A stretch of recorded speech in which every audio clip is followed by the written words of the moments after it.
Hello, my name is Dale Russakoff, and I'm the author of a book called The Prize, Who's in Charge of America's Schools.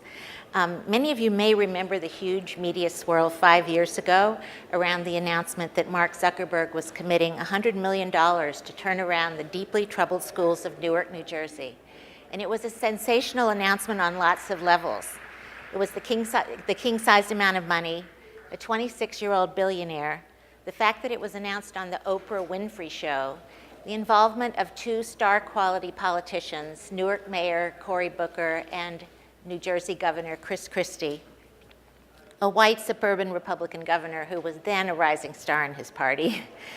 They made astounding promises. They said they were going to do what no one had ever done.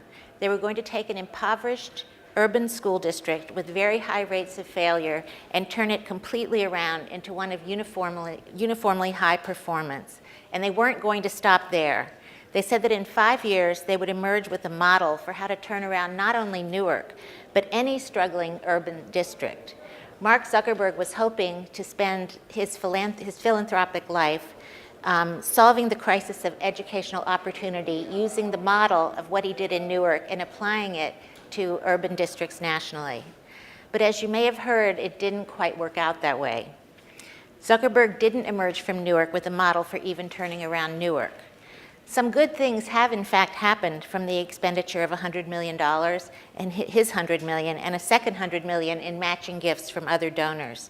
But the hoped for proof point for how education reform can lift poor children out of crushing poverty didn't materialize. Nor was it even reasonable to expect that it would. How could a district in a city ravaged by economic decline for 5 decades turn into what Cory predicted would be a hemisphere of hope in 5 years? Changing an entire city's education system takes decades, not years. It takes reckoning with the extensive effects of poverty on children's lives and minds.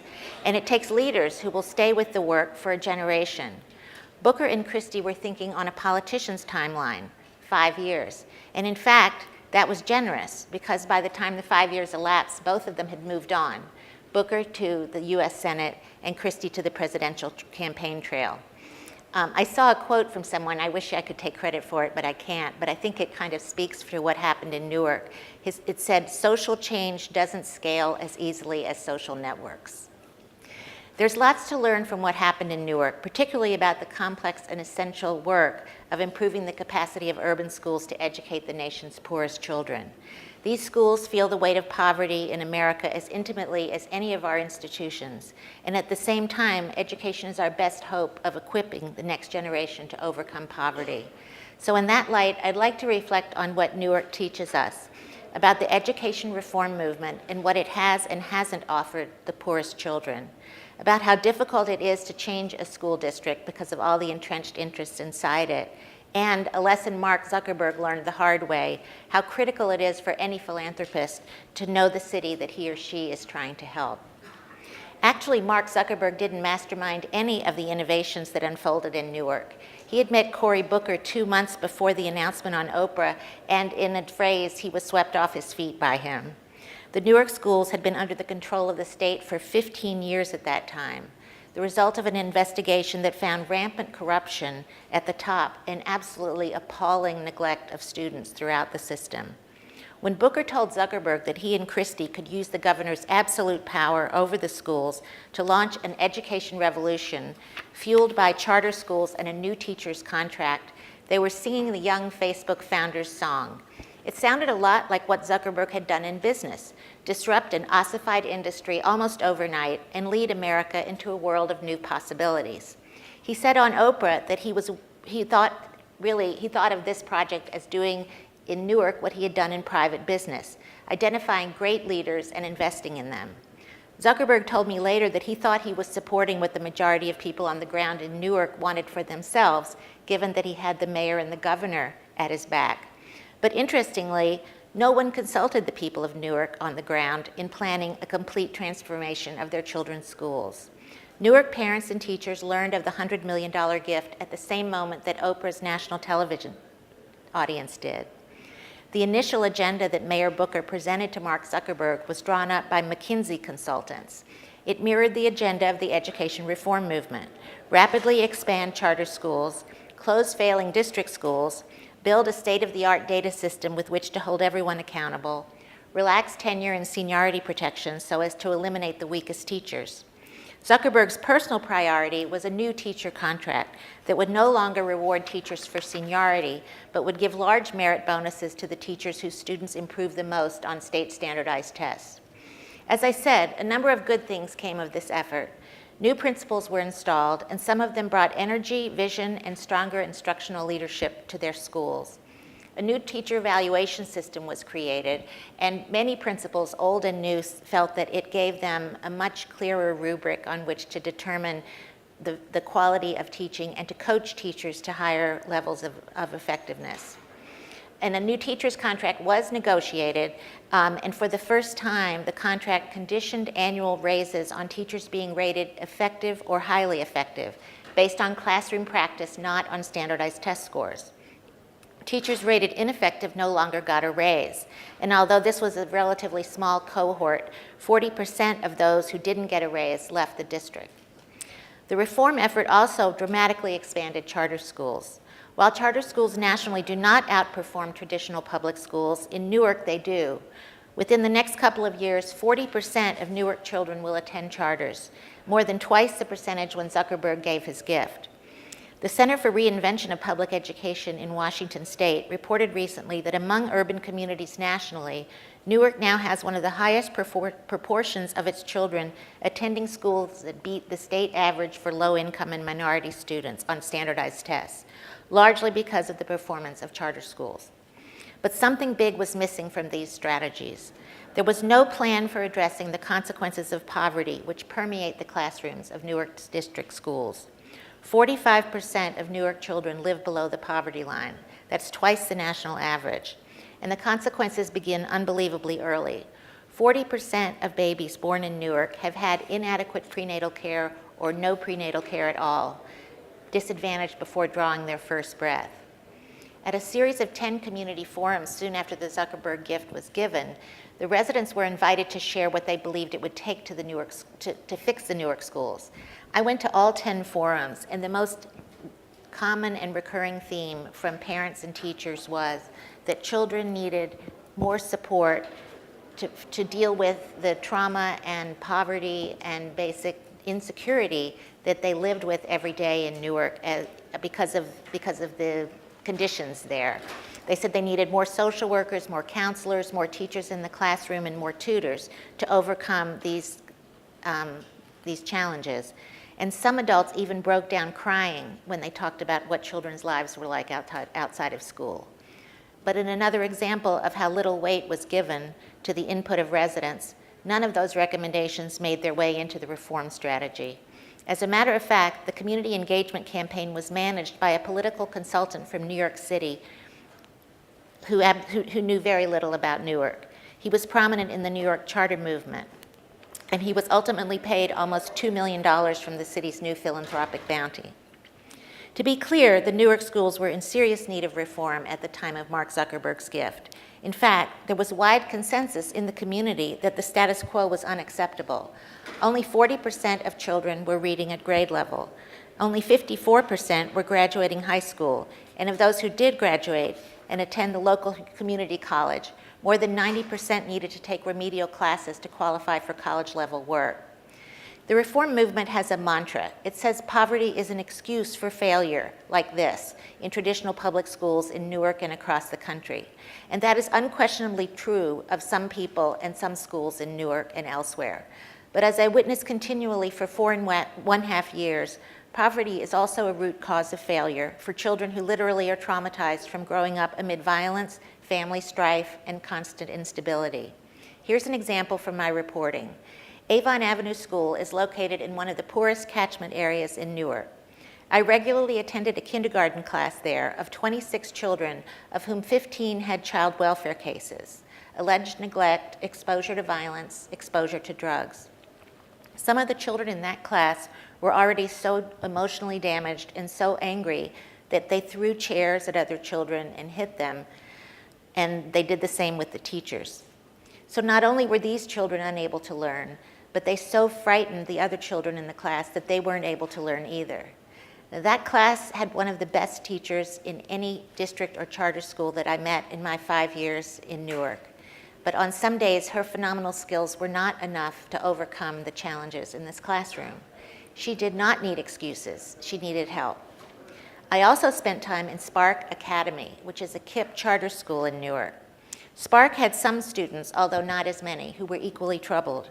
They also had way more resources to support them, the children, and to support the teachers. They had 2 teachers in classrooms from kindergarten through grade 3. They had a tutor for every grade to support children who couldn't keep up even with 2 teachers. They had 3 social workers who did therapy with a total of 70 children a week, while Avon Avenue School had the equivalent of 1 social worker who was so busy with crises that she didn't have time to do therapy at all. And Spark had a dean of students and family engagement whose job it was to make sure there was an adult in every child's life to support that child's learning, if not a parent, a family friend, a godparent, a step-parent. The principal of Spark said there was no way that her school could have had the academic results that it did without those extra resources. So in other words, a high-performing charter school would not have been high-performing if it had had to rely on the resources of a traditional district school. The Newark district spends $18,000 to $20,000 per student on average, but only $8,000 got to Avon Avenue School to pay teachers and staff and to buy supplies and services. The Spark principal, by contrast, had $12,000, or 50% more than Avon, and that did not include philanthropy. It was all public dollars. The Newark district has very steep costs for aging facilities and special education, and like those in old industrial cities, it's been used for generations as a job bank for the politically connected in the city. I named my book The Prize because control of the school district with its $1 billion annual budget has been viewed for generations as a prize by politicians and power brokers in Newark. At the time I started my research, the district had 7,000 employees, the biggest payroll in the city of Newark, with the single exception of United Airlines, which is headquartered at Newark Airport. As large as Mark Zuckerberg's gift sounded, when calculated over its 5-year term, it came to $20 million a year, only 2% of what the district was already spending. Trying to streamline the school district bureaucracy in Newark to get more money to schools and classrooms is a political third rail. It's the same in most inner cities, given the extremes of poverty and inequality and unemployment, and the political clout of unions and longtime bosses. Laying off school district workers means eliminating secure jobs and benefits in a city that has very few of them. It could also mean destabilizing the families of children in the public schools. More recently, the district schools in Newark are facing a new financial crisis from the growth of the charter sector. As children leave for charters, the money goes with them, and no new money comes in. For all sorts of complicated reasons, school districts simply can't downsize as fast as charters grow. In Newark, schools have been closed, consolidated, and repurposed, and thousands of children have had to move to new schools amid the upheaval. Critical support services already in short supply for students with deep social and emotional needs have had to be cut. Booker and Christie did not plan for this eventuality, nor have their counterparts in cities across the country where charter schools are expanding aggressively. When I asked Cory Booker at the outset how failing schools would turn into high-performing schools, he said, and I quote, "They'll melt into many different school models. They're going to flower, just like the cherry blossoms in Branch Brook Park." Clearly, there was not a roadmap for the treacherous path from failure to utopia. In the district schools, which still enroll 60% of the children in Newark, student performance on the state standardized test has gone down slightly, not up, in the last 5 years. So there's a stark contrast. Charter schools with 40% of Newark children are beating the odds, while district schools with 60% are doing worse, in spite of a new contract and in spite of some very positive management changes. Another issue in Newark was the effort to impose reforms from the top down on a city with deep and justified suspicions of wealthy outsiders. Going back to the days of urban renewal and white flight, Newark residents had developed what one city councilman described to me as extreme xenophobia, fearful that white people, having fled Newark in the 1960s, would return one day to take what little remained from them. The reform effort played directly into this narrative. Other than Booker, its architects were all white and from outside of Newark. Booker and the other leaders hired consultants to design the reform effort, and almost all of them were white, none of them from Newark, and most of them were paid $1,000 a day. Altogether, they took in $20 million of the $200 million in philanthropy, some of it well spent, some of it not. The existence of these consulting contracts made huge news when the local newspaper was leaked a document drawn up by one of the consulting firms proposing to close a number of district schools and turn them over to charter schools. There was no mention in the 10 forums, the 10 community forums that were held about closing district schools or replacing them with charter schools. So when this news broke out, 600 people overflowed the next school board meeting demanding answers. A leading citizen of Newark who grew up in the city said at the time, "This is the Newark nightmare. We drank it with our mother's milk."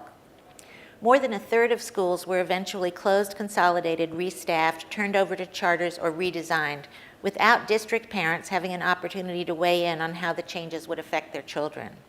At one point, a leading pastor warned Governor Christie that the city was so inflamed that he feared a recurrence of the 1967 riots. The anger found its way into the mayor's race and helped propel Ras Baraka, who was running against all of the reforms. His platform was that he wanted to stop all the reforms in their tracks. He was propelled into office by the anger in the city. And the reform movement raised almost $5 million to try to stop him and to support his opponent, but he won decisively. Since Baraka's election, there's been a noticeable change in the behavior of the foundation that is dispensing the Zuckerberg gift and the matching donations. Previously, the board had focused on investing in new management systems and charter schools, but in the last year, it has helped fund the mayor's summer youth employment program, a citywide initiative to raise college graduation rates, and the creation of a number of community schools in the poorest ward in Newark. These schools will have wraparound social and emotional support services for children and families. On a different front, a new superintendent has taken office, still appointed by Governor Christie and still controlled by the state. But he's made a priority of maintaining civil dialogue with Baraka, and they've actually collaborated on a number of the crises that have afflicted the district. They were successful in appealing to Governor Christie for some extra aid to try to stem the fiscal crisis, and they've been working together on the tragedy of the lead in the drinking water at the Newark schools that has received national attention. When Mark Zuckerberg made his gift to Newark, he had no previous experience in philanthropy. He was only 26, and he said he hoped to learn from the experience and become a better philanthropist. One thing we know about him is that he's a very serious learner, and he studies everything he does to try to find lessons from it and then apply them. So in 2014, 2 years ago, he and his wife, Priscilla Chan, announced another major gift to a school district, to a series of school districts in the Bay Area, all of them low-income districts. It was $120 million more than the Newark grant, and they said they would work closely with teachers and parents in the district, and in district schools and charter schools, to understand the desires of the communities and the complex needs of the children that they hope to help. That was one sign of having learned from Newark. Another one came in December when he and his wife, Priscilla Chan, announced they would give away 99% of their Facebook stock in their lifetimes to try to make the world a better place.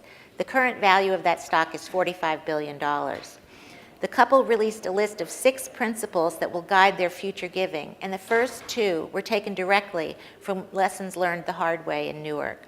The first principle was that they will invest only for the long term, 25 years, 50 years, even 100 years.